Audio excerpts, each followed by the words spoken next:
Hello, good evening, and welcome to a session on gendered spaces. I am Dr. Patricia Litho, very passionate about women. It's exciting that during this Women's Month, we get to do our first TikTok live. It's exciting, it's intimidating, but yes, it is something that I've been requested for, and here we go. So today, I would like to talk about women in power, breaking barriers, building dreams. What does this even mean? Who are women in power? Oftentimes when we talk about women in power, so many of us think we're talking about women in politics. But we're looking at any woman in a place of responsibility, could be at a political position, education, technological. Even those moments, just a random person is chosen to lead a team on an activity. At that moment, you're in charge of something. So power is not about domination. It is about influence, it's about voice, and the ability to create opportunity for others, which is a part of what we are promoting in this Women's Month, where we are saying give to gain. We're encouraging women to mentor others. We're encouraging women to give back, to open opportunities for others. How have you made it? How have the others made it? We want to bring those diverse experiences, perspectives, empathy that women bring on board when they're in charge of things. But sometimes people wonder if Women's Day is even important. What is the fuss? Why are we taking up the whole month? You know, to really understand the issues, there are 5 levels at which issues of inequality, issues of equity, issues of women's empowerment arise. And all these levels bring on board the aspect of being relational. So I am one of those proponents of saying we must work with the men because women do not live in an island. All these things we are complaining about is because women and men have to relate, and this is when we see these dynamics. So the first one is the aspect of welfare. Welfare is that status at which we see issues of access to basic needs, basic resources, a shelter over your head, clothing and food. We find that many women cannot fend for themselves when it comes to basic welfare. So many times they are depending on another male human being or another male to take care of their responsibility. So for instance, when you get married or you're still at home, you find that most women are not employed, they don't have a source of income, so someone else must provide shelter for them. So you find you're picked out of your father's house and you enter another man's house. How many women actually own their own property? How many women can clothe themselves?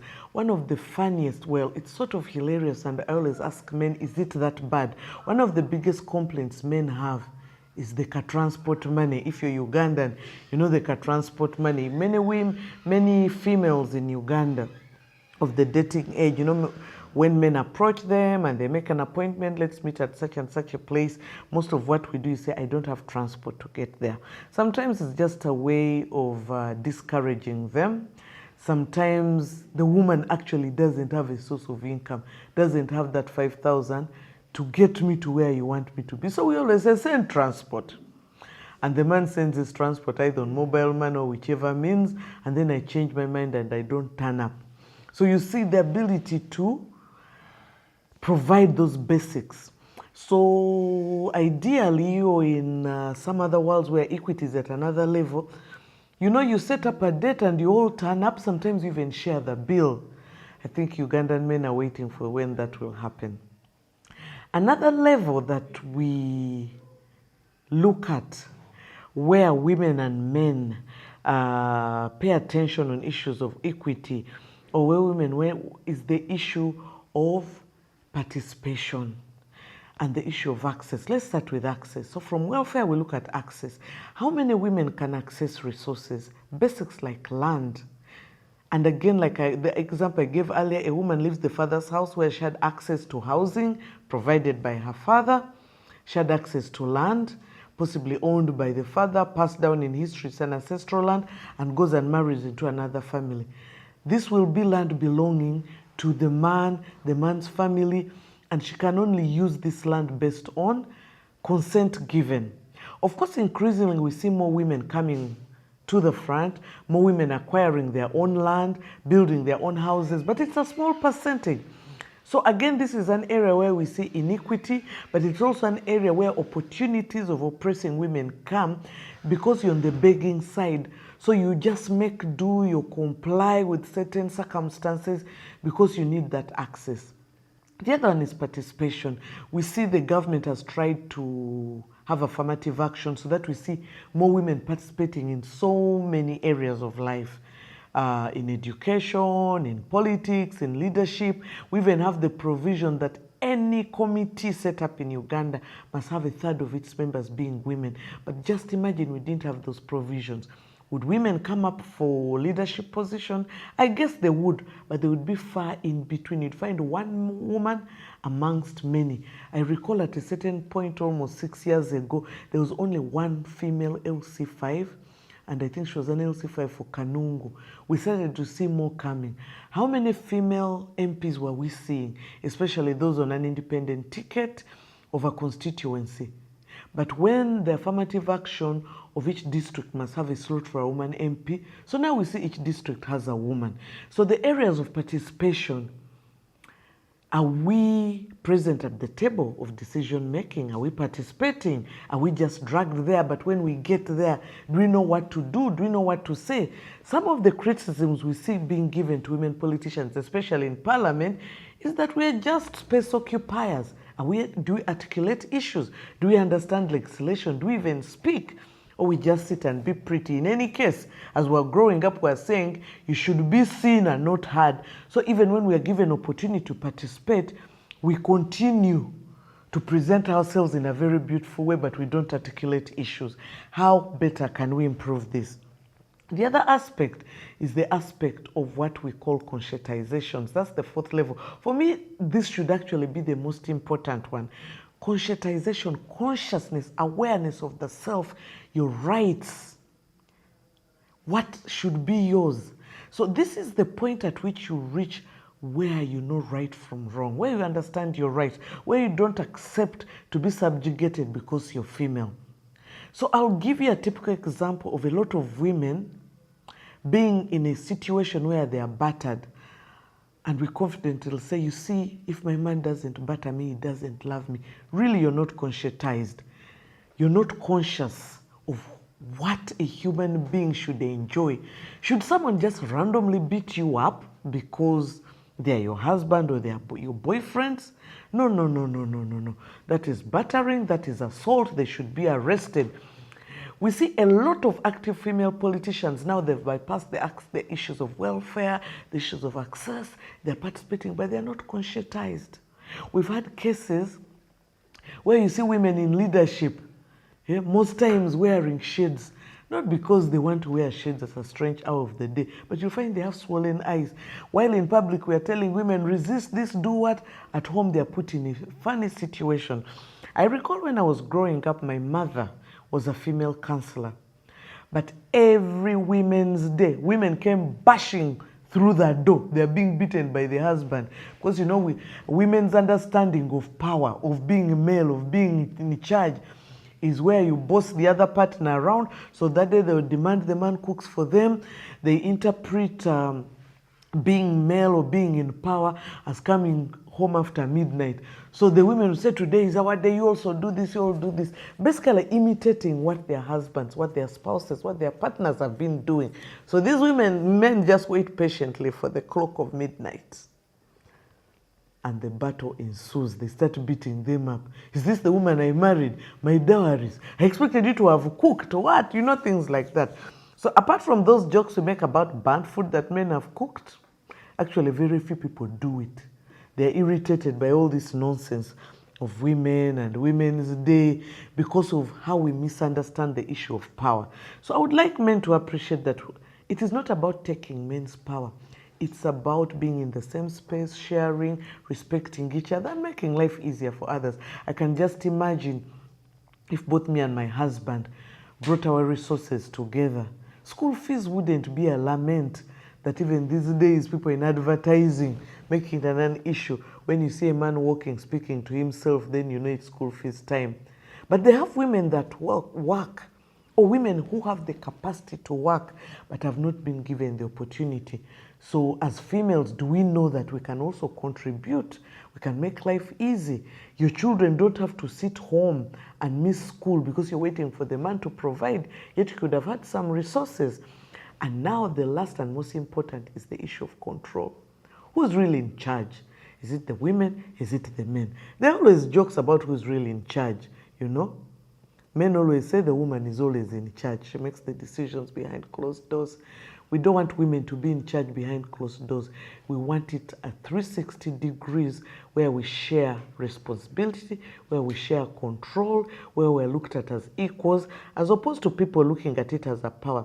So the structural barriers, these unequal opportunities, the gender stereotype, the limited opportunities, these are the things we are talking about.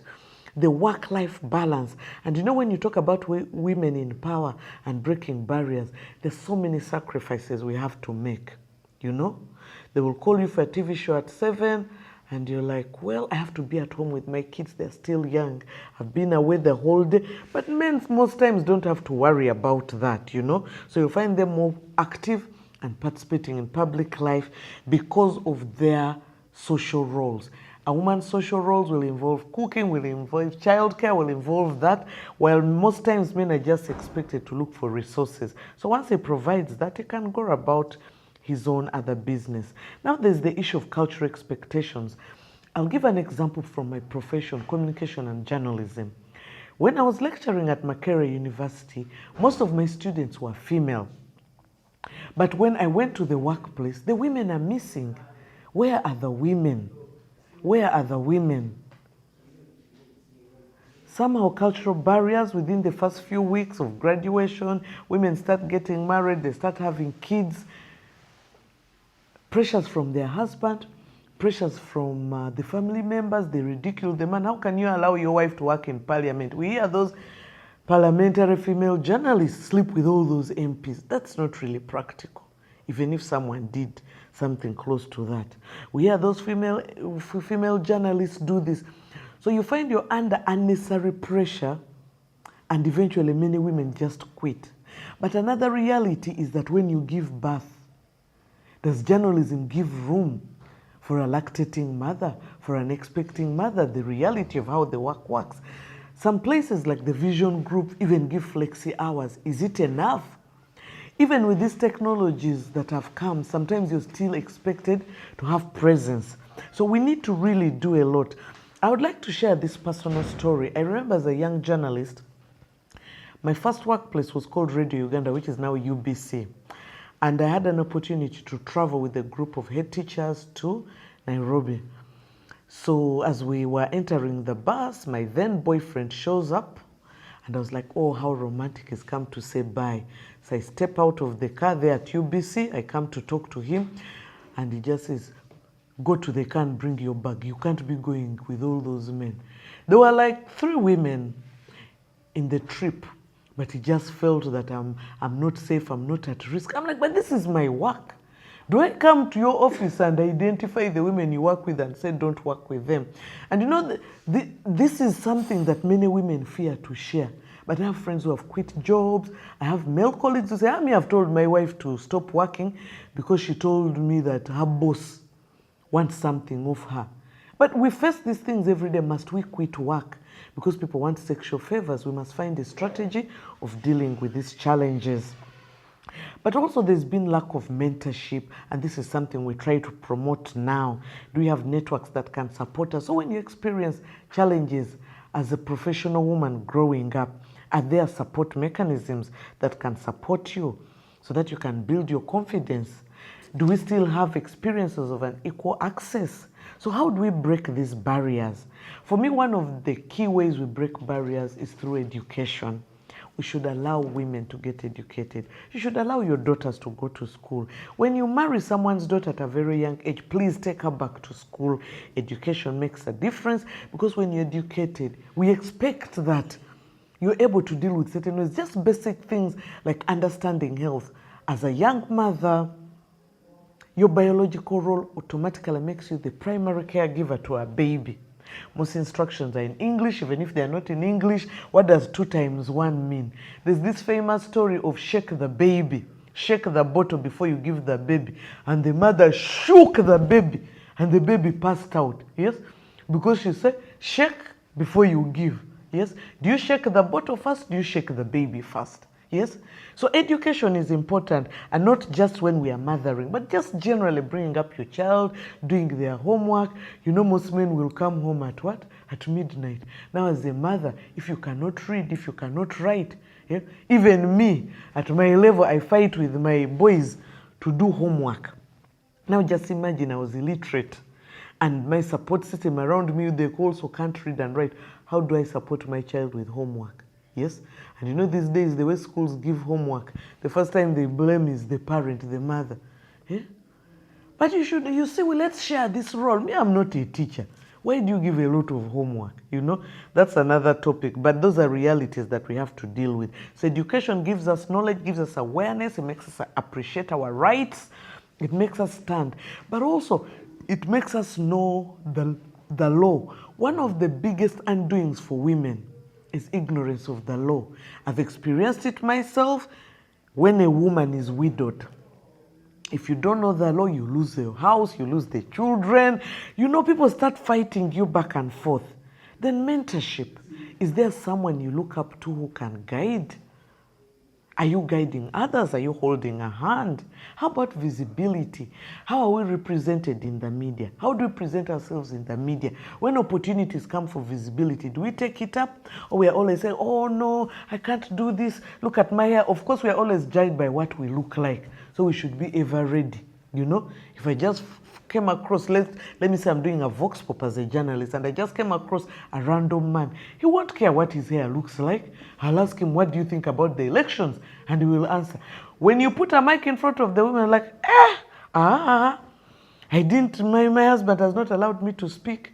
Or, my hair, you should have warned me. Yes, because we are jibed like, did you see what Dr.Litho's hair looked like? You see that dress? It's the dress she wore yesterday.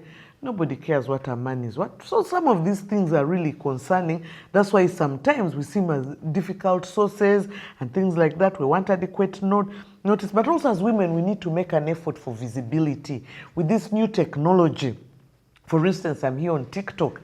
How many women come on TikTok? Yes, I'm also struggling to get on board. But these are things we must do to show that we can have relevance, we can make a difference, we can be leaders, we can change things, we can be innovative and things like that. We can be leaders of this country and make a difference. We need policy support. Uganda is known to have one of the best policies when it comes to gender, but when it comes to implementation,